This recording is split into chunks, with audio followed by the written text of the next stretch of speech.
Hi, this is Annette Sloan. I'm working on this project for a class called Global Collaboration, and it's with EdTech Team Online. It's been pretty helpful. So this is just kind of a practice video that I'll be putting on YouTube for my playlist, but it's about an idea that I want to pursue as a basis for a theme for a class and how we can kind of make the world better by through education, which is our whole goal anyhow, right? Okay, so bear with me. Teaching global perspective to elementary school students. So first of all, we all know that's expensive. That's really important. But how can we do that with UNESCO sustainability goals in mind? So I found this really great article, and sadly, it's 2004, so I wish I'd read it a long time ago. But it's from the National Council of Social Studies about substantive culture learning. So it helps you really see how young students, and all of our students really, but I liked that they included primary grades, can gain a global perspective. And one of their big points was that a global perspective doesn't mean that you show your kids only strange and bizarre customs or focus on primitive people. And they talked about, and I thought, oh yeah, I've done some of that in the past. How a lot of classrooms might focus on the weird, the exotic. Think about how you teach like a snapshot of customs, quote unquote, from a culture. And so they talked about, hands-on learning activities like dance, a song, eating food, trying on clothes might trivialize cultures. So they used us as an example. Like, what if Japanese students made quilts, ate Southern fried chicken and Boston baked beans, and sang Old MacDonald Had a Farm? Would they have acquired information that leads to understanding of Americans today? Ouch. Yeah, no, we would adamantly say no. And so, how are we going to change the way we teach culture in our classrooms? So, here are some ideas with this article kind of as a basis. So first of all, they gave some great ideas. They said, first, start by teaching perspective consciousness. And you know that your kindergartners are ready for this because they're already noticing that people have different opinions. Like Joe says, I am not playing by the rules, or Suzanne isn't following the way I am supposed to follow. So the kids are already noticing disagreements. They get it. So this article went on to say, use that as a basis, talk about those other perspectives, and then you can work right into once they can distinguish their own perspectives, you can use that as a foundation for studying more complex and significant differences, like people moving into the community from somewhere else. What other people see on television, is that what really happens for us? So I thought that was really helpful. And the other part that they said was the whole goal is to teach students the habit of mind of examining other points of view. And this was a biggie for me. Perspective consciousness has applications in conflict management, as students learn to appreciate the insights gained from seeing events and issues through the eyes of others, even when they don't agree with the other people's point of view. Isn't this kind of what's wrong with our nation? I'll keep it self-focused. What's wrong with the US right now? That we're all fired up at each other. We really don't take the time to understand where the other person is coming from. So can we just start by teaching our kids, by instilling this pursuit of peace in our kids? Absolutely.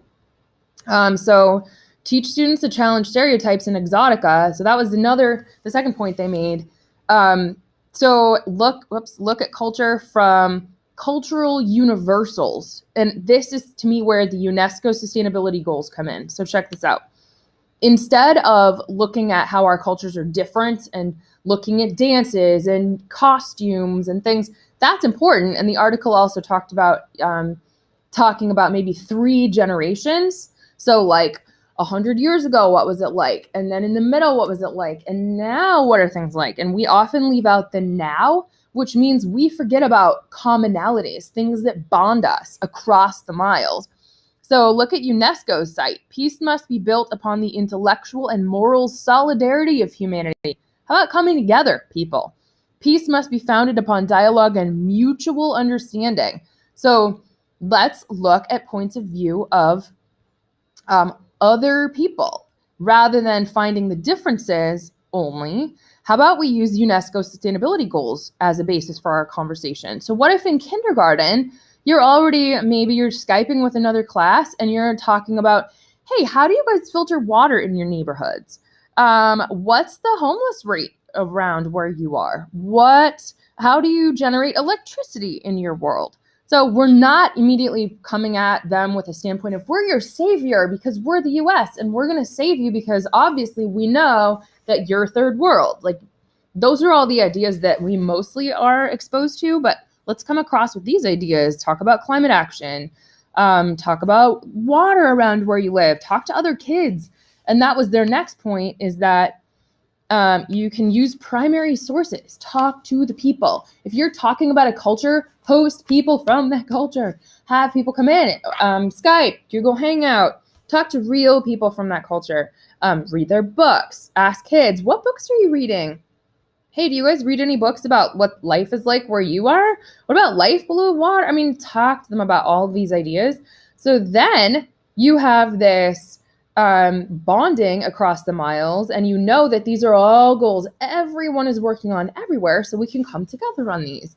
And what if every year kids themed their year after the pursuit of bettering, maybe pick one to narrow down one of these areas and do it in teamwork with another class from around the world? It would be so amazing. And UNESCO, their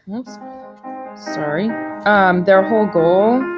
The world needs more education, sciences, and culture to find sustainable solutions to the challenges of today, to build peace.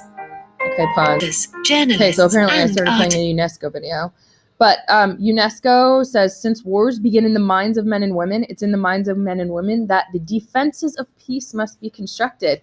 So let's start young. Wouldn't that be amazing? Kids are learning about culture, but in culturally substantive ways. So check out this article. I would love to pursue this. I'd love to get a staff of a school centered around this. So everyone works towards this theme for the year with these goals in mind. And kids would be so aware and open to differences because they'd have the groundwork for finding universal commonalities. Pretty powerful stuff. So let me know what you think. And I'm definitely going to do more research and learning about this idea.